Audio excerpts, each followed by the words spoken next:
Aujourd'hui, je souhaite aborder un sujet qui préoccupe énormément d'hommes, mais dont on parle encore trop peu ouvertement. Un sujet souvent vécu dans le silence, parfois avec gêne, parfois avec inquiétude. Comment réussir à retrouver une érection satisfaisante pour un deuxième rapport? Autrement dit, comment maintenir une performance intime fiable au-delà de la première érection, sans frustration, sans honte et sans pression inutile?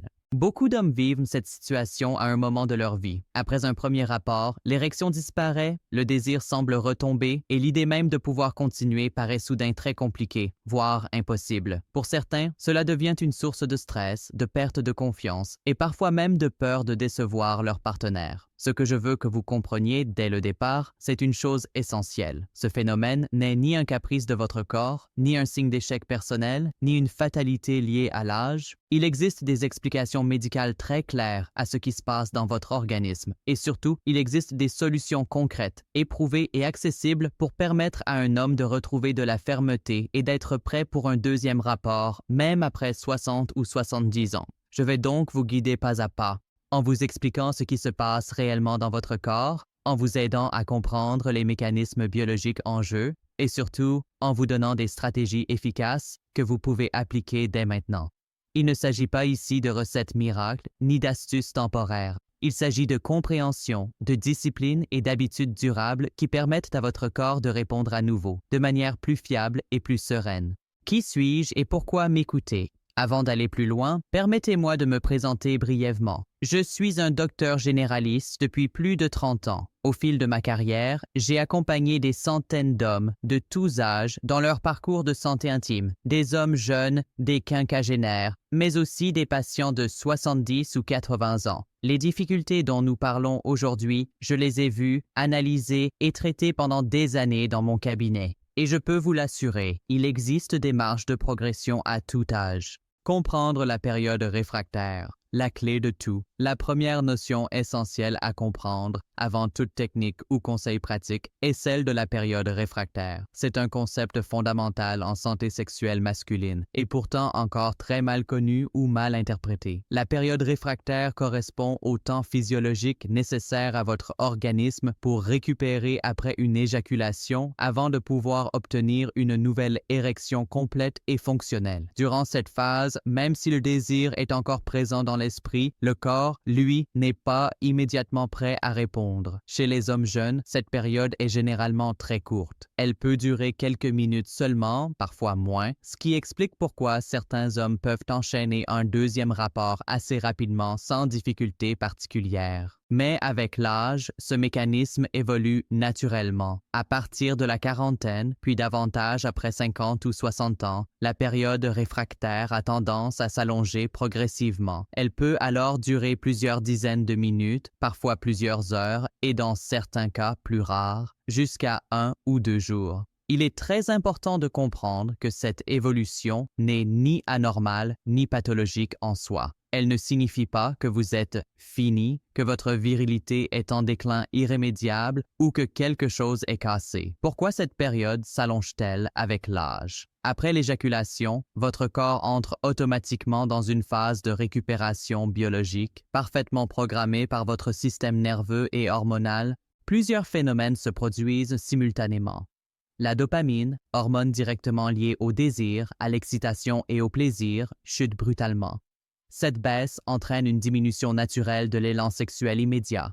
La prolactine, hormone de la satiété sexuelle, augmente fortement. Elle envoie au cerveau un signal clair, mission accomplie. C'est elle qui explique la sensation de détente, de relâchement, voire de somnolence après l'orgasme. Les vaisseaux sanguins du pénis, qui se sont fortement dilatés pour permettre l'érection, ont besoin de temps pour retrouver leur pleine réactivité. Avec l'âge, l'élasticité vasculaire diminue légèrement, ce qui ralentit ce processus. Les muscles lisses impliqués dans l'érection, notamment ceux qui emprisonnent le sang dans les corps caverneux, doivent également se relâcher, se recharger et récupérer avant de pouvoir fonctionner à nouveau de manière optimale. À cela s'ajoutent d'autres facteurs fréquents avec l'âge, une circulation sanguine parfois moins efficace, une baisse progressive de la testostérone, une fatigue plus rapide et surtout, le stress et l'anxiété de performance qui peuvent bloquer le mécanisme même quand le désir est là.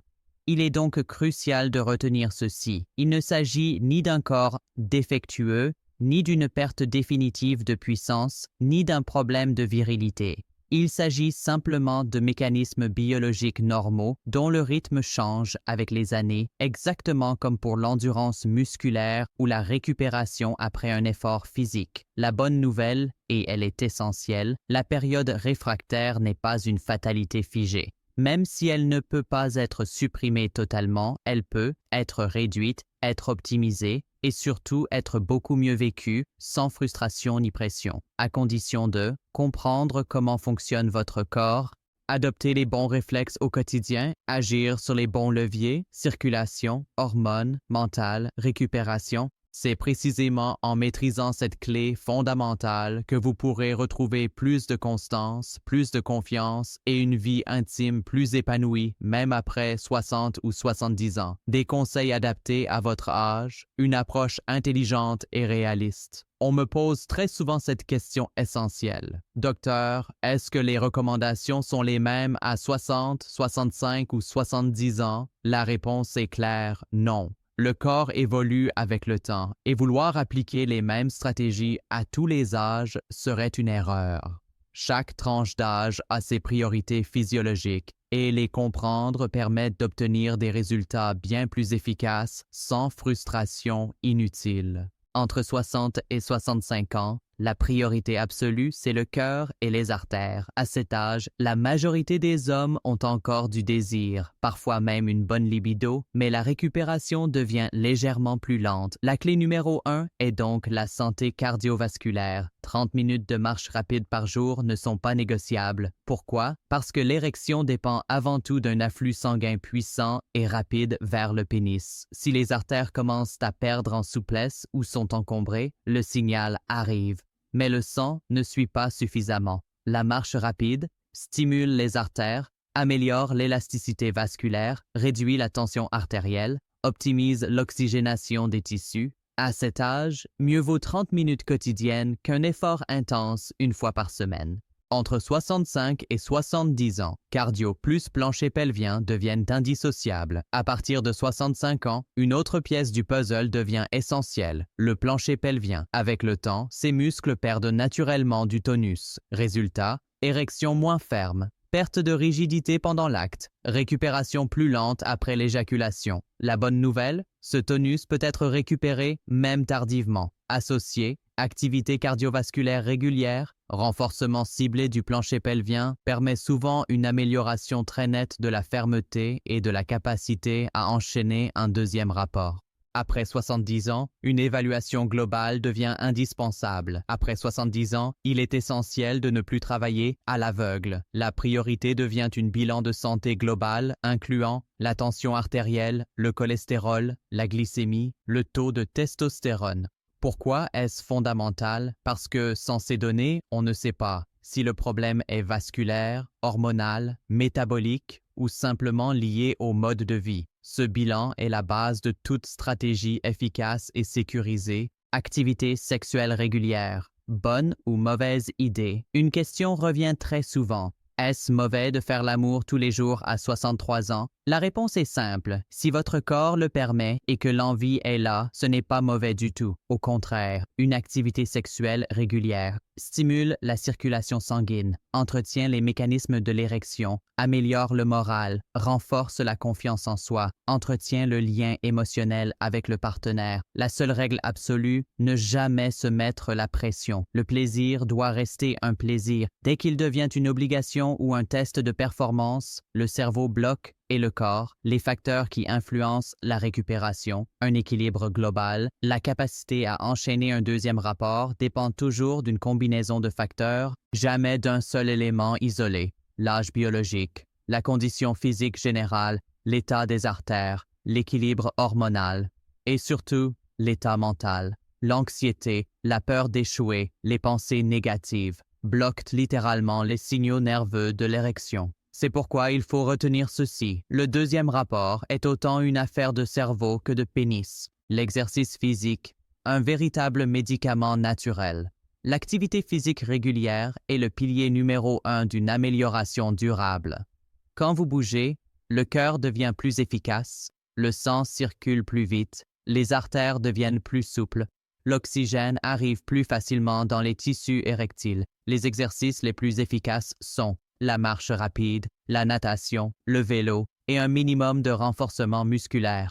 30 minutes par jour peuvent transformer la situation, même après 70 ans. Ce n'est pas une promesse marketing, c'est un constat médical. L'alimentation, un facteur trop souvent sous-estimé. Ce que vous mettez dans votre assiette influence directement la qualité de vos érections. Aliments favorables, fruits riches en citrulline, pastèques, poissons gras, saumon, maquereau, noix et fruits secs, légumes verts, épinards, roquettes. Ils améliorent la production d'oxyde nitrique, la dilatation des vaisseaux, la récupération après l'éjaculation. À l'inverse, une alimentation riche en charcuterie, fromage gras, produits raffinés, encrasse les artères, ralentit la circulation, allonge la période réfractaire, stress, sommeil et récupération.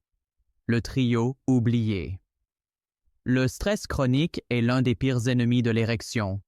Il augmente le cortisol, bloque la dilatation des vaisseaux, inhibe le désir. Le sommeil est tout aussi fondamental. Moins de 6 heures de sommeil, baisse de testostérone, érection plus difficile, apprendre à se détendre, mieux dormir et réduire la pression mentale est donc une véritable stratégie thérapeutique, pas un détail. Stimulation mentale et préliminaire, un levier puissant.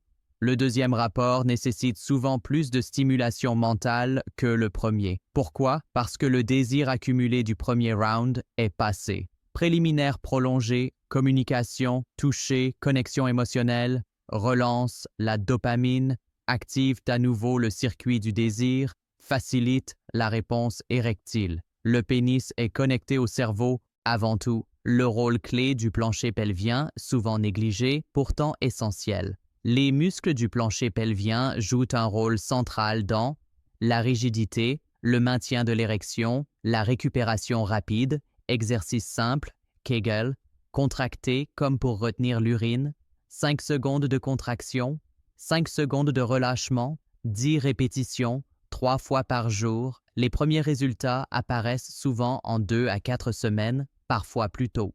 Ce qu'il faut absolument éviter, les erreurs qui sabotent vos efforts. Même avec une bonne hygiène de vie, certains comportements peuvent annuler tous les bénéfices et prolonger inutilement la période réfractaire. Ce sont souvent des erreurs banales, mais aux conséquences réelles. 1. Trop d'alcool, un faux allié. Beaucoup d'hommes pensent qu'un verre d'alcool aide à se détendre et à améliorer la performance. La réalité médicale est très différente. Un verre occasionnel peut être toléré, mais au-delà, l'alcool devient un ennemi direct de l'érection. Pourquoi? Il perturbe les signaux nerveux entre le cerveau et le pénis. Il dilate les vaisseaux de manière désorganisée, ce qui empêche une rigidité stable. Il accentue la fatigue et allonge la période réfractaire. Résultat, érection moins ferme, récupération plus lente, deuxième rapport souvent impossible. Plus on avance en âge, plus l'impact négatif de l'alcool est remarqué.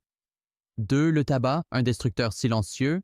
Le tabac est l'un des facteurs les plus sous-estimés dans les troubles érectiles. Chaque cigarette endommage progressivement les parois des artères, réduit leur élasticité, diminue l'afflux sanguin vers le pénis. L'érection étant un phénomène avant tout vasculaire, le tabac agit comme un frein permanent. Chez certains hommes, on observe des artères vieillies de 10 à 20 ans en avance, une perte de rigidité progressive, une récupération de plus en plus lente après l'éjaculation.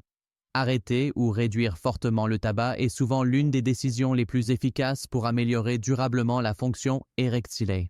3. Se mettre une pression de timing, l'erreur la plus fréquente, c'est probablement l'erreur la plus courante et la plus destructrice. Pensez, il faut que je rebondisse en 10 minutes. Si je n'y arrive pas vite, c'est foutu. Déclenche immédiatement une réaction de stress. Ce stress active le système nerveux de vigilance, cortisol, adrénaline, qui bloque la dilatation des vaisseaux, empêche le sang d'entrer correctement dans le pénis, coupe la réponse érectile, même en présence de désir. Le stress mental peut annuler tous les efforts physiques. Vous pouvez être en excellente forme, bien alimenté, bien reposé. Si la pression mentale est trop forte, le corps ne suit pas. La clé est donc d'accepter que le temps varie, de laisser le corps décider, du moment, de rester dans le plaisir, pas dans la performance.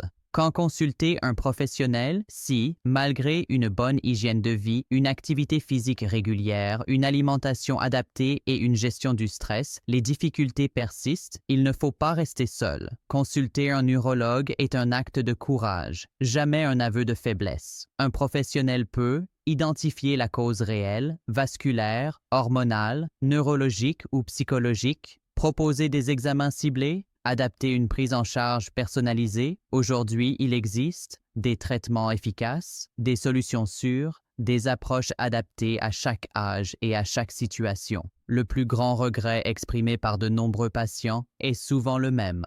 J'aurais dû consulter plus tôt. Plus on agit tôt, plus les solutions sont simples et efficaces.